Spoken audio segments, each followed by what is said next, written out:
O'zbekistonning Shvetsiyadagi elchixonasi tomonidan ushbu mamlakatning Lund shahrida qator tadbirlar tashkil etildi.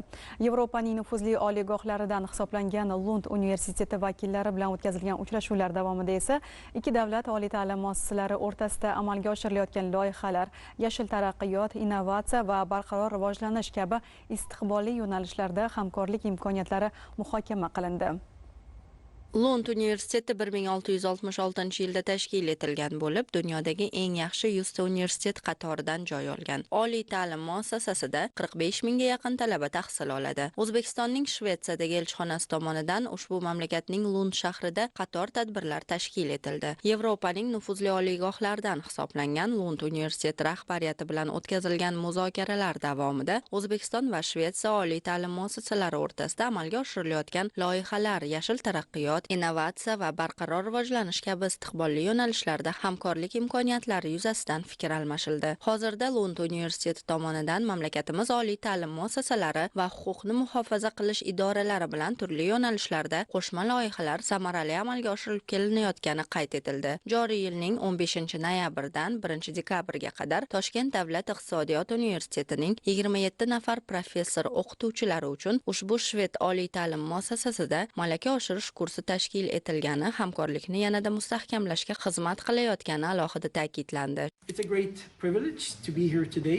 Bugun biz O'zbekiston va Shvetsiya o'rtasida kelgusida hamkorlik aloqalarini yanada faollashtirish masalalari, jumladan o'zaro manfaatli munosabatlarni rivojlantirishga qaratilgan shartnomalarni tuzish imkoniyatlarini muhokama qildik. O'tgan oy mamlakatingizda parlament saylovlari doirasida tashkil etilgan O'zbekistonda islohotlar va demokratizatsiya jarayonlariga bag'ishlangan davra suhbatlari va debatlarda ishtirok etish uchun Toshkentga tashrif buyurdim. O'zbekistonga 2016-yildagi birinchi safarim va 2024-yil oktyabrdagi so'nggi safarimni taqqoslaydigan bo'lsam, jamiyatda tub o'zgarishlar kuzatilgani, O'zbekistonning xalqaro jamiyati, jumladan Yevropa ittifoqi uchun ochilib borayotgani, respublika aholisi siyosiy va huquqiy jarayonlarda faollik ko'rsatayotganining guvohi bo'ldim. Bularning barchasi juda muhim ko'rsatkichlar albatta.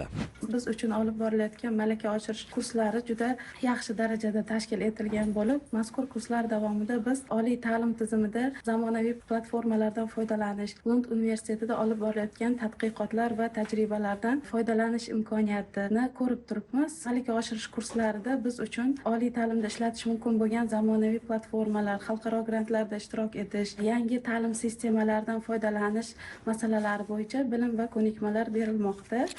Shuningdek, elchixonamiz tomonidan Lund universitetida barqaror va yashil taraqqiyot sohasida O'zbekiston va Shvetsiya o'rtasidagi hamkorlik istiqbollari mavzusida seminar ham tashkil etildi. Tadbirda mamlakatimizda iqtisodiy modernizatsiya jarayonlarining asosiy yo'nalishlari, iqlim o'zgarishlariga moslashish va yashil taraqqiyot strategiyasi, bu boradagi xalqaro hamkorlik yo'nalishlari xususida fikr yuritildi.